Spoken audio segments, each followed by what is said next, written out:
Hello everyone, welcome back to our channel. आप सभी का इस यूट्यूब प्लेटफॉर्म पे स्वागत है। मेरा नाम है प्रतिभा।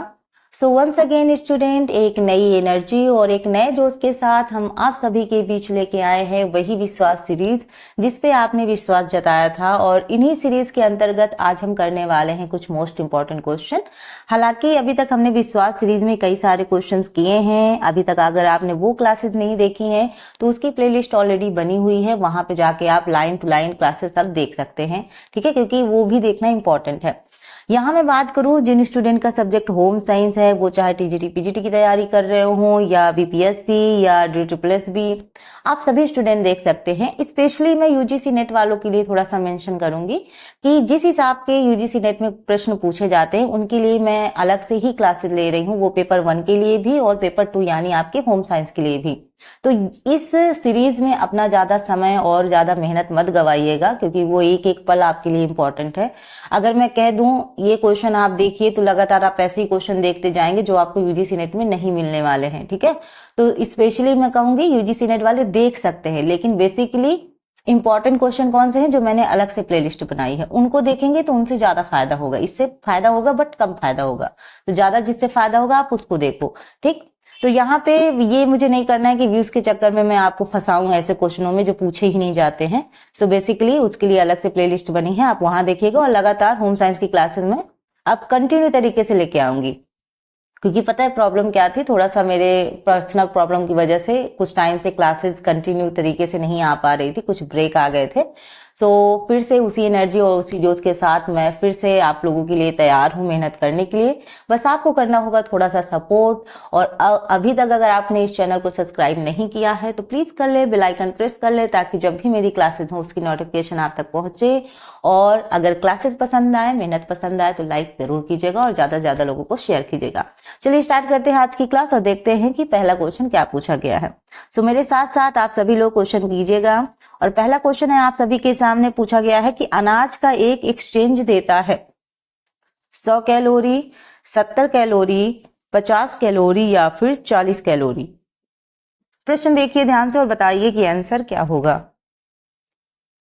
सभी स्टूडेंट जल्दी जल्दी आंसर करने की कोशिश करेंगे। जैसे आप एग्जाम में बैठते हैं और आपके पास समय बहुत कम होता है सोचने के लिए, आप बस वैसे ही सोच लीजिए कि आप एग्जाम में बैठे हैं और आपको बिल्कुल रैपिड तरीके से क्वेश्चन अटेम्प्ट करने हैं, ताकि समय से आप सारी क्वेश्चन कंप्लीट कर पाए। तो यहाँ पे अगर हम बात करेंगे राइट आंसर की, तो राइट आंसर आपका होने वाला है 50 कैलोरी।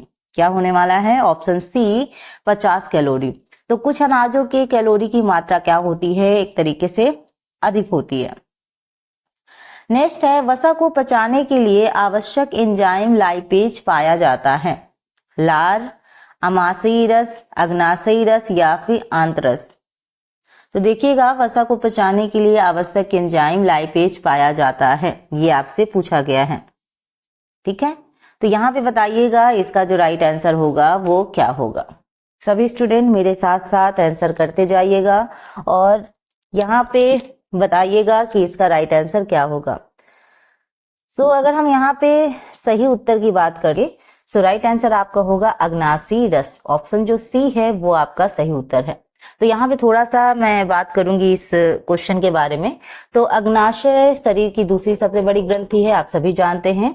अग्नाशयी रस को एक और नाम से जानते हैं, क्या है आपका? क्लोम रस। ठीक है, क्या कहते हैं इसको? क्लोम रस। तो अग्नाशयी रस या क्लोम रस स्रावित होता है। यहाँ पे मुख्यतः 3 प्रकार के एंजाइम पाए जाते हैं और तीनों प्रकार के एंजाइमों के बारे में थोड़ा सा पढ़ लेते हैं, क्योंकि थोड़ा सा अगर एक्स्ट्रा फैक्ट भी अगर हमें पता चलते हैं तो वो तो और अच्छी बात है। तो पहला है तो आपका एमाइलेज। ठीक है, तो एमाइलेज क्या है कि मल्टेज कार्बोहाइड्रेट को, वहीं ट्रिप्सिन, ठीक है, क्या है आपका? ट्रिप्सिन, ये आपका प्रोटीन को, और अगर हम लाइपेज की बात करेंगे तो ये क्या करता है? वसा को पचाते हैं, याद रखिएगा। ठीक है, तो एमाइलेज, ट्रिप्सिन और लाइपेज, ये 3 चीजें। तो यहाँ पे आंसर ऑप्शन सी है। चलिए नेक्स्ट क्वेश्चन है, क्वेश्चन नंबर 3 है आपका। मैं ऑप्शन अभी आपको दिखाऊंगी, एक बार क्वेश्चन देख लेते हैं। एक प्राथमिक चिकित्सा देने वाले व्यक्ति को ऐसा नहीं करना चाहिए। क्या नहीं करना चाहिए ये थोड़ा सा देखते हैं। अगर कोई प्राथमिक चिकित्सा कर रहा है व्यक्ति तो उसको क्या नहीं करना चाहिए। फर्स्ट ऑफ ऑल आपको ये पता होना चाहिए क्या होता है एक तरीके से प्राथमिक चिकित्सा।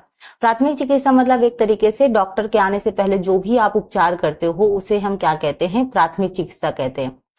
देखो कहने का मतलब है चोट लग गई हो या कोई बेहोश हो गया हो या किसी को सांप ने काट लिया हो, कुछ भी हो। अब डॉक्टर ऐसा तो है नहीं कि हमेशा आपको कुछ भी चोट वगैरह कुछ भी लगे तो हमेशा डॉक्टर वहीं मौजूद हो, है ना।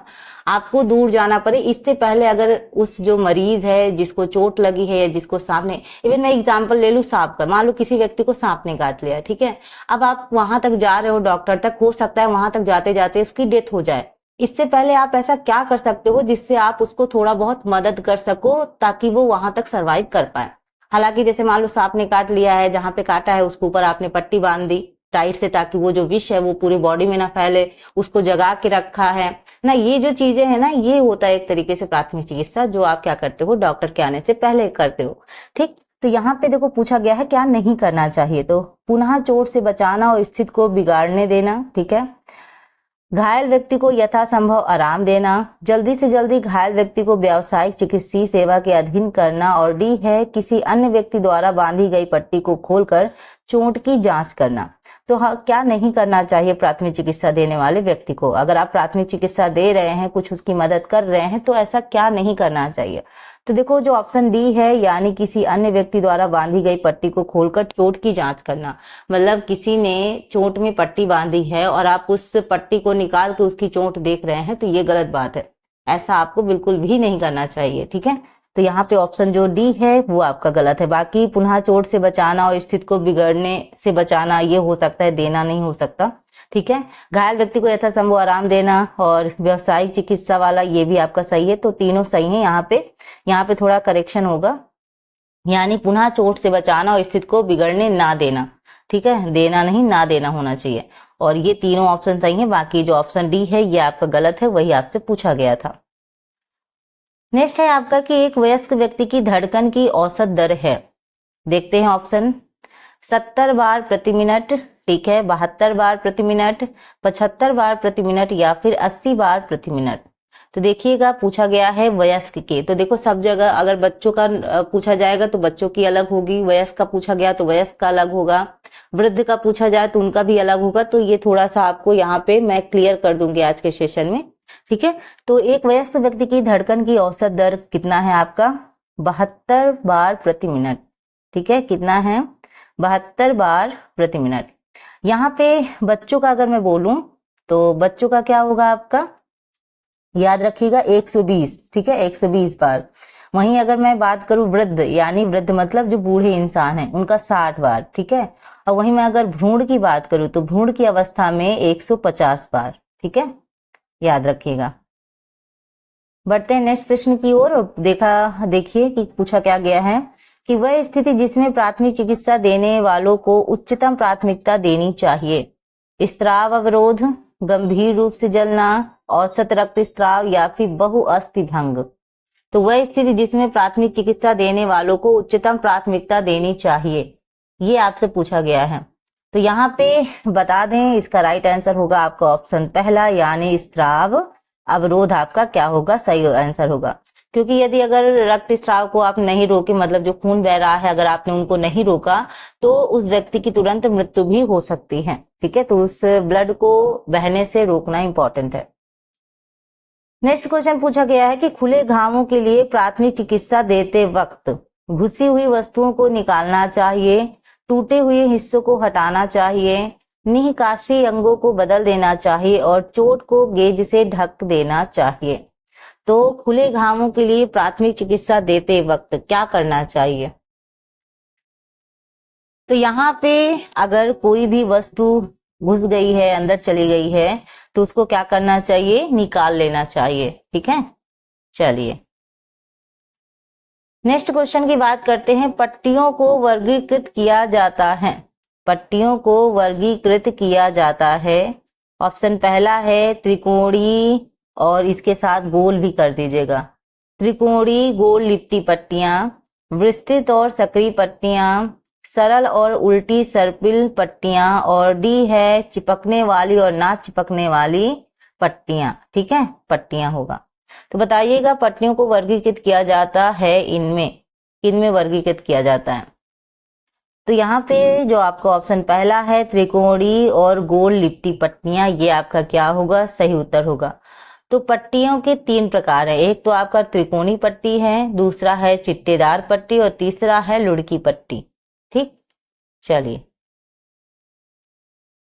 नेक्स्ट क्वेश्चन है क्वेश्चन नंबर 8। एक व्यक्ति जिसके कपड़ों में आग पकड़ ली, ठीक है, उसकी मदद के लिए हमें क्या नहीं करना चाहिए? याद रखिएगा, अगर मान लो किसी व्यक्ति को कपड़ों में आग पकड़ ली है, उसकी मदद के लिए हमें क्या नहीं करना चाहिए? याद रखेंगे। आपके ऑप्शंस हैं जल द्वारा आग को बुझाना, ठीक है, उस व्यक्ति को चारों ओर दौड़ाना, उसकी ओर जाते हुए कंबल, कालीन या कोट ले जाना, और हाथ को नहीं लुढ़काना या लुढ़कना। ठीक है, तो यहाँ पे आप बताइएगा क्या नहीं करना चाहिए, मतलब जिसके कपड़ों में आग पकड़ ली हो। तो यहाँ पे सबसे ज्यादा अच्छा जो आपका ऑप्शन है वो यही है कि उस व्यक्ति को चारों ओर दौड़ाना, ये सब नहीं करना चाहिए। मतलब किसी को आग पकड़ लिया, अब आप उसको दौड़ा रहे हैं तो आग और फैलेगी। तो ये जो चीजें हैं ये आपको क्या करना चाहिए? नहीं करना चाहिए। निम्नलिखित में से कौन सा एक कैल्शियम का अच्छा स्रोत है? कैल्शियम का अच्छा स्रोत कौन सा है ये आपको बताना है। चावल है, बंगाल चावल चना है, दूध है या फिर मुर्गा है? तो कैल्शियम का अच्छा स्रोत कौन सा है बताइएगा।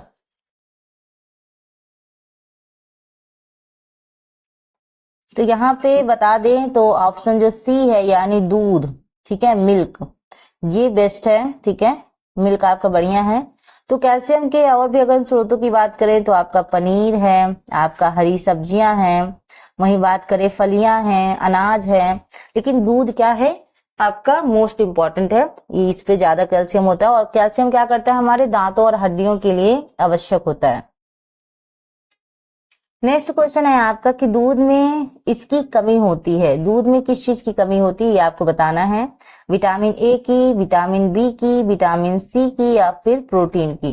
तो दूध में किसकी कमी होती है बताइएगा, आंसर क्या होगा। दूध में किसकी कमी होती है? तो दूध में आपकी कमी होती है किसकी? विटामिन सी की। ऑप्शन जो सी है विटामिन सी, ये आपका क्या होगा? राइट आंसर होगा। तो दूध को हम पूर्ण आहार कहते हैं क्योंकि उसमें समस्त पोषक तत्व होते हैं, और विटामिन सी की मात्रा नहीं पाई जाती है। आयरन भी बहुत कम पाया जाता है, दूध में सबसे ज्यादा पाया जाता है, जो मैंने अभी पहले वाले क्वेश्चन में बात की। कैल्शियम प्रचुर मात्रा में होता है जो आपकी हड्डियों और दांतों के लिए क्या है? इंपॉर्टेंट है। तो इसी वजह से दूध पीना चाहिए। ठीक, चलिए नेक्स्ट क्वेश्चन है कोड़ी मुख शोध यानी स्टोमाइटेटिस होता है इसकी कमी के कारण, किसकी कमी के कारण? थियामाइन, राइबोफ्लेविन, फोलिक अम्ल या फिर बायोटीन? तो कोड़ी मुख शोध किसकी कमी के कारण होता है ये आपको बताना है। तो यहाँ बात की जाए राइट आंसर की, सो राइट आंसर आपका क्या होने वाला है? राइबोफ्लेविन। ठीक है, ऑप्शन जो बी है राइबोफ्लेविन की कमी के कारण यह होता है। तो राइबोफ्लेविन की खोज 1930 में जर्मनी में हुई, और इसकी हीनता के सबसे प्राथमिक दशाओं में जो मुख है और जो होंठ है, इनके जो दोनों किनारे हैं, ठीक है, इसका क्या कहते हैं? इस ब्लेसमिक जो ये रंग है ना, ये थोड़ा सा मतलब एक तरीके से आ जाता है, और इसके अधिक होने के कारण क्या होता है? जो होंठ का रंग है वो गहरा लाल हो जाता है, और होंठों के किनारे जो होते हैं ना वो क्या हो जाते हैं? एक तरीके से फट जाते हैं। ठीक है, आपने देखा होगा ना, मतलब कट जाते हैं, फट क्या जाते हैं, मतलब आपने देखा होंठों के किनारे हल्का सा कट कट टाइप का आ जाता है, और जो होंठों का जो कलर है वो भी क्या करते हैं? डार्क रेड टाइप का हो जाता है। तो ऐसा टाइप का इसमें होता है।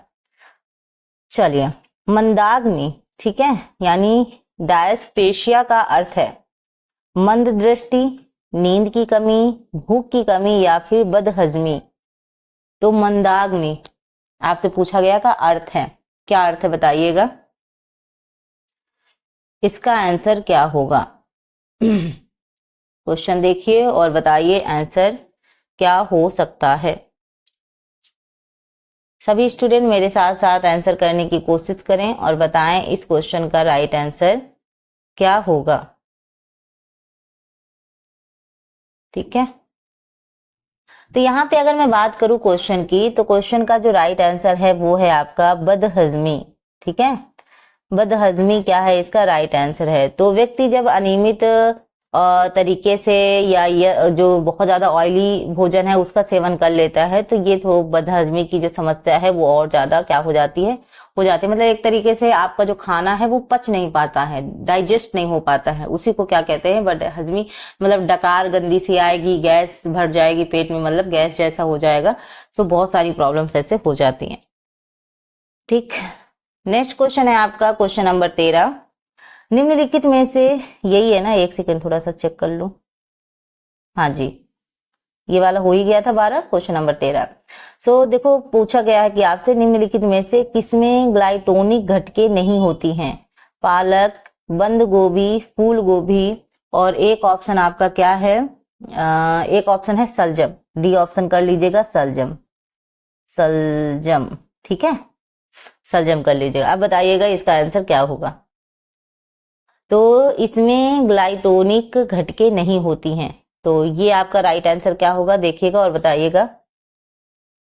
सो ऑप्शन जो आपका डी है यानी सलजम, यही आपका राइट आंसर है। तो सलजम में ग्लाइटोनिक घटकें नहीं पाई जाती हैं। ग्लाइटोनिक घटकें अगर बात कर दे तो कुछ सब्जियां हैं, जैसे आपका बंद गोभी है, आपका फूल गोभी है, पालक है, ब्रोकली है, भिंडी है, इन सब में पाया जाता है। ठीक है, तो एक तरीके से जो ग्लाइटेनिक है ये एक हानिकारक पदार्थ होता है, याद रखिएगा। और जो थायराइड ग्रंथि में उपस्थित जो आयोडीन है उसको अवशोषण कर क्या करता है, ये थायराइड हार्मोन्स की जो क्रिया है उसको एक तरीके से इफेक्ट करता है, जिससे क्या हो जाता है, एक तरीके से घेंगा जैसे रोग उत्पन्न हो जाते हैं। तो इसकी थोड़ा सा ये समस्या है। ठीक, ऑप्शन डी जो मैंने सलजम बताया। नेक्स्ट क्वेश्चन है कि पाइका या पिका खाने की इच्छा करने वाली गर्भवती महिला में किसकी कमी होती है।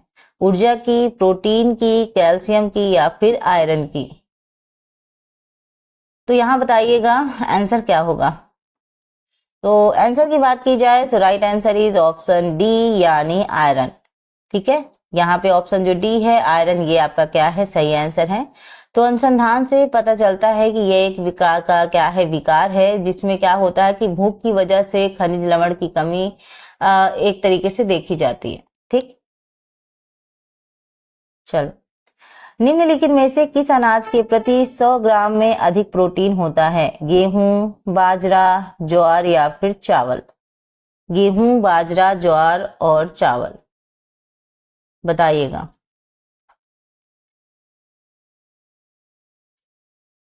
तो यहाँ पे बात की जाए राइट आंसर की, सो राइट आंसर होगा आपका गेहूं, ऑप्शन पहला। ठीक है, तो गेहूं के प्रति 100 ग्राम में प्रोटीन की जो मात्रा है वो क्या है, 11.8 ग्राम पाया जाता है। ठीक है, और जबकि बाजरे के लिए अगर हम बात करें तो 100 ग्राम में 11.6 ग्राम, ज्वार में अगर हम बात करें तो 100 ग्राम में 11.4 ग्राम। ठीक है, और चावल की बात करें तो 100 ग्राम में 6.6 ग्राम प्रोटीन पाया जाता है। ठीक है, चलिए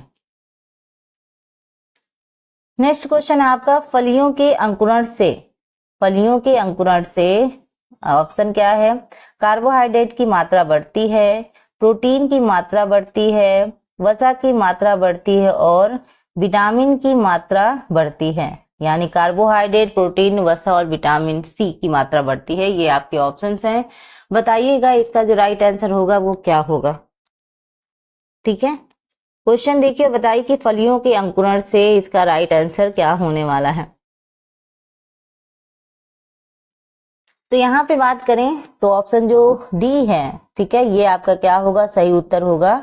यानी विटामिन सी की मात्रा क्या होती है, बढ़ती है। ठीक है, याद रखेंगे, विटामिन सी की मात्रा क्या होती है, बढ़ती है। तो विटामिन सी जल में विलेय होता है, आप जानते हैं। और विटामिन सी किनमें, जैसे अमरूद है, आंवला है, एक तरीके से बात करें तो खट्टे पदार्थों में आपका विटामिन सी पाया जाता है, ठीक है। और विटामिन सी के सेवन से घाव तेजी के साथ भरते हैं, ये भी याद रखेंगे। जैसे विटामिन के की कमी की वजह से हमारा जो ब्लड है वो क्लॉट नहीं होता है, जमता नहीं है, उसी प्रकार अगर हम विटामिन सी खाएंगे तो हमारा जो क्या कहते हैं ब्लड है वो, हमने आपको क्या बताया कि तेजी से जो घाव वगैरह होते हैं वो क्या हो जाते हैं, भर जाते हैं। चलिए, ब्रॉन किसका एक अच्छा स्रोत है? ब्रॉन एक किसका अच्छा स्रोत है? कार्बोहाइड्रेट और प्रोटीन का, कसैलापन और खनिज, बी ग्रुप विटामिन और कसैलापन, और बी ग्रुप विटामिन और प्रोटीन। तो बताइएगा इसका आंसर क्या होगा? ब्रॉन किसका एक अच्छा स्रोत है, ये आपको बताना है। तो यहां अगर मैं बात करूं आपके इस क्वेश्चन के राइट आंसर की, ठीक है, तो यहाँ पे ऑप्शन जो पहला है यानी कार्बोहाइड्रेट और प्रोटीन, ये आपका क्या होगा? सही उत्तर होगा। तो ब्रॉन सामान्य रूप से गेहूं के छिलके और कुछ अन्य खाद्य पदार्थों के छिलके में एक तरीके से पाया जाता है, और इन छिलकों में कार्बोहाइड्रेट की मात्रा क्या होती है? अधिक होती है, और प्रोटीन की मात्रा क्या होती है? कम होती है, ठीक है। और मशीनों द्वारा जो निकाले गए छिलके में प्रोटीन की मात्रा कम होती है, और क्या कहते हैं, एक तरीके से बात करें, और सामान्यतः हम गेहूं में प्रोटीन की मात्रा अधिक होती है, ठीक है। ऐसे अगर करेंगे तो प्रोटीन की मात्रा कम हो जाएगी गेहूं में, लेकिन अगर हम पूर्ण रूप से गेहूं को करते हैं तो उसमें क्या होता है? प्रोटीन की मात्रा अधिक होती है। तो ऑप्शन जो पहला है वो आपका सही है।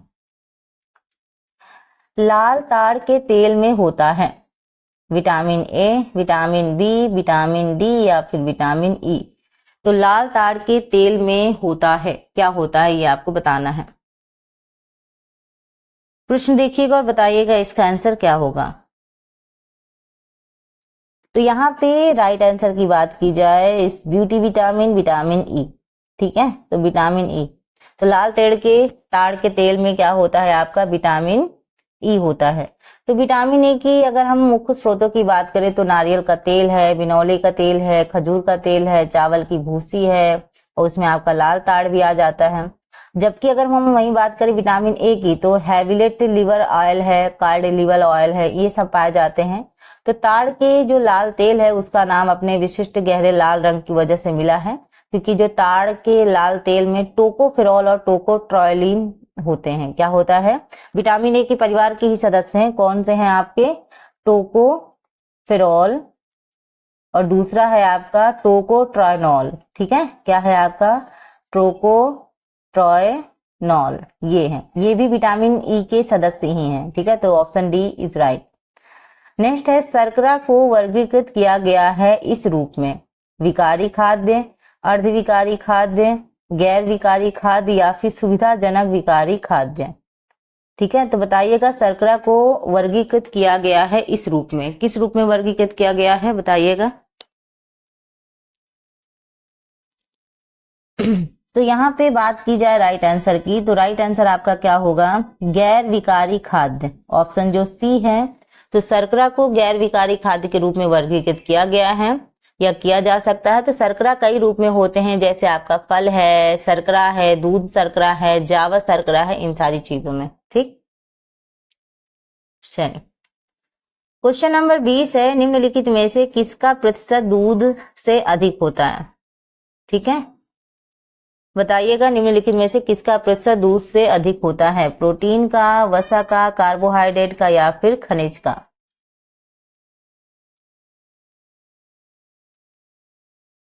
बताइएगा, देखिएगा प्रश्न और बताइएगा आंसर क्या होगा। तो यहाँ पे अगर हम बात करें राइट आंसर की, so right answer is carbohydrate, option C, ठीक है। तो मानव स्वास्थ्य के लिए वही भोजन हमारे लिए बेनिफिट करेगा, वही भोजन हमारे लिए लाभ प्रदान करेगा जिसमें कार्बोहाइड्रेट, प्रोटीन, वसा, खनिज लवण, विटामिन उचित मात्रा में उपलब्ध हो, है ना। और इस परिप्रेक्ष्य में दूध क्या है? एक तरीके का पूर्ण आहार है, जिसमें कार्बोहाइड्रेट कितना होता है? 4.9%। वसा कितना होता है आपका? वसा आपका 3.7% होता है। प्रोटीन की बात करें तो 3.5% होता है, और खनिज लवण की बात करें तो आपका 1.0% होता है। वहीं अगर मैं जल की बात करूं तो 87.0% होता है, ठीक है। तो ये होता है आपका, option C is right. Next question पूछा गया है कि निम्नलिखित में से किस एक घटक का प्रभाव भोजन की पसंद पर नहीं पड़ता है? मीडिया, संस्कृति, अभिजात वर्ग या फिर गुणवत्ता। तो किस एक घटक का प्रभाव भोजन को की पसंद पर नहीं पड़ता है, ये आपसे पूछा गया है। बताइएगा आंसर क्या होगा। तो यहाँ पे सिंपल सा आंसर आप सभी के लिए है मीडिया। मीडिया का कोई प्रभाव इसमें नहीं पड़ता है। चलिए, सीधे भाप से पकाना। सीधे भाप से पकाना यानी पकाने की एक विधि है, ठीक है। ऑप्शन पहला है सूखी गर्मी लगाई जाती है, वसा या तेल का उपयोग पकाने के माध्यम के रूप में होता है, ठीक है। गीली पकाने की विधि और गर्म करने की अप्रत्यक्ष विधि। तो सीधे भाप से पकाना पकाने की एक विधि है। बताइएगा आंसर क्या होगा।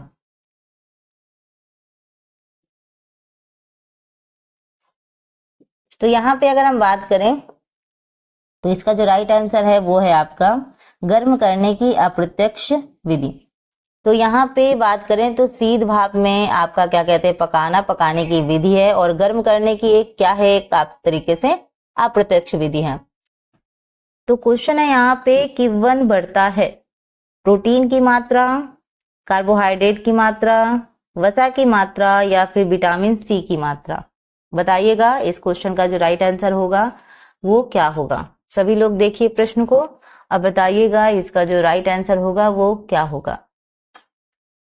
तो यहाँ पे बात की जाए राइट आंसर की, सो ऑप्शन जो आपका सी है यानी विटामिन सी की मात्रा, ये आपका सही उत्तर है, यानी अमाउंट ऑफ विटामिन सी।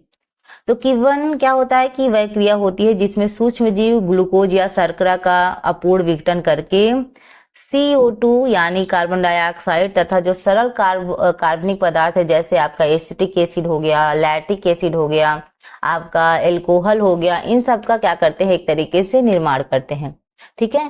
तो इसमें क्या होता है, ऊर्जा मुक्त होती है और विटामिन सी का क्या होता है, एक तरीके से निर्माण होता है। चलिए बढ़ते हैं नेक्स्ट प्रश्न की ओर। नेक्स्ट है आपका कि खाद्य पदार्थों को बोतल बंद, डिब्बा बंद और पैकेजिंग करने से उस खाद्य पदार्थ को बिगाड़ने वाले किस घटक को बहुत कम कर दिया जाता है? जैविक खाद्य की उपलब्धता, उपयुक्त तापक्रम की उपलब्धता, वायु की उपलब्धता या फिर उपयुक्त pH की उपलब्धता। बताइएगा इसका जो आंसर होगा वो क्या होने वाला है, ठीक है। क्वेश्चन ध्यान से देखें और बताएं कि इसका आंसर क्या होगा। सो राइट आंसर की अगर हम बात करें, सो राइट आंसर होगा आपका वायु की उपलब्धता, ठीक है। वायु की उपलब्धता क्या है आपका सही उत्तर है। तो खाद्य पदार्थ दो कारणों से खराब होते हैं, एक तो आंतरिक कारण होता है और एक इसका होता है बाह्य कारण। एक आंतरिक हो गया और एक क्या हो गया आपका बाह्य कारण हो गया। यहाँ पे बात करें तो अत्यंत जो सूक्ष्म जीव हैं यानी छोटे जो जीवाणु होते हैं, ठीक है, वो वायुमंडल के समस्त वातावरण में क्या होते हैं, एक तरीके से मौजूद होते हैं, और जब हम खाद्य पदार्थों में ये पहुंच जाते हैं तो इसको क्या कर देते हैं, एक तरीके से दूषित कर देते हैं। और इन खाद्य पदार्थों को खराब करने वाले जो अणुबीज बैक्टीरिया हैं, जो फफूंद है, जो खमीर हैं, ठीक है। तो खाद्य पदार्थों को सुरक्षित रखने के लिए हमें क्या करना चाहिए, वायु की मात्रा नगण्य कर देनी चाहिए, ठीक है, यानी वायु की मात्रा, ठीक है। ऑप्शन जो सी है वो आपका राइट आंसर है। खाद्य संरक्षण की निम्नलिखित में से किस विधि में एंजाइमें विकृत हो जाती हैं? अपूयन, वर्णहीन करना, निर्जलीकरण या फिर अचार बनाना। तो खाद्य संरक्षण की किस विधि में एंजाइमें विकृत हो जाती हैं, ये आपसे पूछा गया है। तो यहाँ पे जो राइट आंसर होगा वो आपका क्या होने वाला है, निर्जलीकरण, ठीक है। आपका ऑप्शन जो सी है निर्जलीकरण, ये आपका क्या है सही उत्तर है। तो एंजाइम की क्रिया को कई विधियों से निरूपित किया जा सकता है। इनमें अगर हम बात करें तो आपका एंजाइम को निष्क्रिय बनाने वाले ताप पर गर्म करना, और अगर हम बात करें तो प्रशीतन हो सकता है, ठीक है, प्रशीतन के साथ साथ वायु का विलोपन व प्रकाश, ठीक है। तो खाद्य संरक्षण के लिए निर्जलीकरण के कारण एंजाइमें क्या हो जाती हैं, एक तरीके से विकृत हो सकती हैं, एक तरीके से ये कह सकते हैं। ज्ञान है यानी नॉलेज इज, क्या है नॉलेज, मानवीय स्रोत है, गैर मानवीय स्रोत है, नवीकरण स्रोत है, या फिर डी है गैर पारंपरिक स्रोत। तो ज्ञान है, ज्ञान क्या है, तो यहाँ पे ये क्या है मानवीय स्रोत है, क्या है, ह्यूमन सोर्सेस। तो यहाँ पे मानवीय ज्ञान, जो आपका ज्ञान है वो मानवीय स्रोत है, क्योंकि व्यक्ति किसी कार्य को करने के पहले विचार अवश्य ही करता है, और वह चाहे कार्य त्वरित हो या मतलब जल्दी हो रहा है या लंबे समय के लिए हो, हम विचार जरूर करते हैं किसी चीज में, है ना। गर्भावस्था के दौरान भोजन का अतिरिक्त हिस्सा होता है 25 ग्राम, 50 ग्राम, 75 ग्राम या फिर 100 ग्राम। गर्भावस्था के दौरान भोजन का अतिरिक्त हिस्सा होता है कितना, बताइएगा। क्वेश्चन देखिए ध्यान से, बताइएगा आंसर क्या होगा। तो यहाँ पे अगर हम बात करें राइट आंसर की, सो राइट आंसर आपका क्या होगा, क्वेश्चन देखिए और बताइएगा राइट आंसर आपका क्या होगा। तो आप सभी जानते हैं कि शिशु जन्म में पूर्व 9 माह तक विकसित होता रहता है, 9 महीने लगते हैं। वह अपनी जो पोषण संबंधी नीड्स है उनको पूरा करने के लिए मात्रा पर ही आश्रित होता है, भाई माता से ही उसे भोजन जो है प्राप्त होता है। तो गर्भावस्था में स्त्री को 300 कैलोरी या 75 ग्राम अतिरिक्त भोजन देना चाहिए, कितना, 75 ग्राम, ठीक, ये लीजिए। नेक्स्ट है 16 से 18 वर्षों की किशोरावस्था की लड़कियों के लिए प्रोटीन का संस्कृति दैनिक हिस्सा होता है 50, 57, 63 या फिर 68, कितना होता है। तो यहाँ पे देखो अगर हम बात करें तो समान अवस्था में जो पुरुष के दैनिक आहार में प्रोटीन की मात्रा है वो कितना है आपका 55 ग्राम, और स्त्री के आहार में क्या है आपका 45 ग्राम। लेकिन अगर हम बात करें 16 से 18 वर्ष की किशोरावस्था की लड़कियों के लिए प्रोटीन की जो संतुलित दैनिक मात्रा है वो कितना है आपका 50 ग्राम होती है, और इसी उम्र के जो किशोर लड़कों की प्रोटीन की मात्रा है वो कितनी होती है आपकी 60 ग्राम प्रतिदिन होती है, ठीक है। तो यहाँ पे लड़कियों के लिए 50 होगी और लड़कों के लिए 60 ग्राम प्रतिदिन होगी, ठीक है। चलिए नेक्स्ट क्वेश्चन है, ज्वर के दौरान देना चाहिए, ज्वर के दौरान देना चाहिए तले हुए और खस्ता खाद्य पदार्थ, मसालेदार खाद्य पदार्थ, वह खाद्य जो सहजता से उपलब्ध हो, और डी है सरलता से पचने वाला खाद्य। तो देखिएगा ज्वर के दौरान देना चाहिए, ज्वर मतलब बुखार, तो बुखार कब कहेंगे, जब शरीर के स्वाभाविक तापक्रम यानी 98.4 डिग्री फ़ारेनहाइट से अधिक तापक्रम हो, मतलब तब उस स्थिति को हम क्या कहते हैं, ज्वर कहते हैं, यानी बुखार कहते हैं। तो यहाँ पे सरलता से पचने वाला खाद्य, यानी जो इजी तरीके से आप जिस खाद्य पदार्थ को पचा पाए, जिसे आप, है ना, तो वो सारे खाद्य पदार्थ जैसे हमारे लिक्विड तरीके के हो गए, खिचड़ी, दलिया वगैरह, ये सारी चीजें, ये होता है ताकि ज्वर कोई रोग नहीं है बल्कि एक तरीके का लक्षण ही है। तो यहाँ पे इसको रोग नहीं कहेंगे, इसमें आप सुपाच्य भोजन करिए जिससे आपको बहुत ज्यादा डाइजेस्ट करने में दिक्कत ना हो चीजों को, और आपको आराम भी मिले, ठीक है। क्योंकि बॉडी भी थोड़ा सा हल्का फील करती है ना जब हम इस तरीके की लिक्विड फॉर्म वाली जो चीजें होती हैं उनको खाते हैं। तो बहुत ज्यादा रोटी उस तरीके का ठोस चीज खाते हैं तो फिर दिक्कत हो सकती है, सो इसलिए, है ना। सो नेक्स्ट क्वेश्चन है, दूध में मिलावट की जांच किस यंत्र से होती है, दूध में मिलावट की जांच किस यंत्र से होती है, बैरोमीटर, थर्मामीटर, लैक्टोमीटर या फिर माइक्रोस्कोप, बताइएगा आंसर क्या होगा। तो यहाँ पे दूध की शुद्धता की जांच होती है लैक्टोमीटर से, क्या होता है, ऑप्शन सी लैक्टोमीटर से होती है। इस यंत्र द्वारा दूध में पानी की उपलब्धता के बारे में हम पता लगा सकते हैं। तो ये रहे आपके 30 important question. I hope student आज का सेशन आप सभी को पसंद आया होगा। मैं फिर से आप सभी लोगों से माफी चाहूंगी कि अब तक क्लास नहीं आ पा रही थी, इसके लिए थोड़ा सा घर पे कुछ प्रॉब्लम्स चल रही थी जिसकी वजह से मैं ये सारी चीजें नहीं कर पा रही थी, इसमें मेरी ही मिस्टेक है। बट एनीवेज अब मैं उन चीजों को थोड़ा सॉर्ट आउट करके अब आप लोगों के लिए डेली रूटीन पे आपकी चीजें लेके आऊंगी, डेली प्रैक्टिस सेशन होगा, इसमें अब कोई भी कंप्रोमाइज हम नहीं करेंगे। सो साथ साथ आपकी टीजीटी पीजीटी के साथ साथ हम यूजीसी नेट की भी प्रॉपर तरीके से प्रिपरेशन करेंगे। तो बस आपको क्या करना है, कंटिन्यू इस चैनल से जुड़े रहना है और तैयारी को अपनी मजबूत बनाना है। मिलते हैं अपने नेक्स्ट सेशन में, अपना ख्याल रखिएगा, अपने माता पिता का भी। Thank you for watching, thank you so much, bye bye.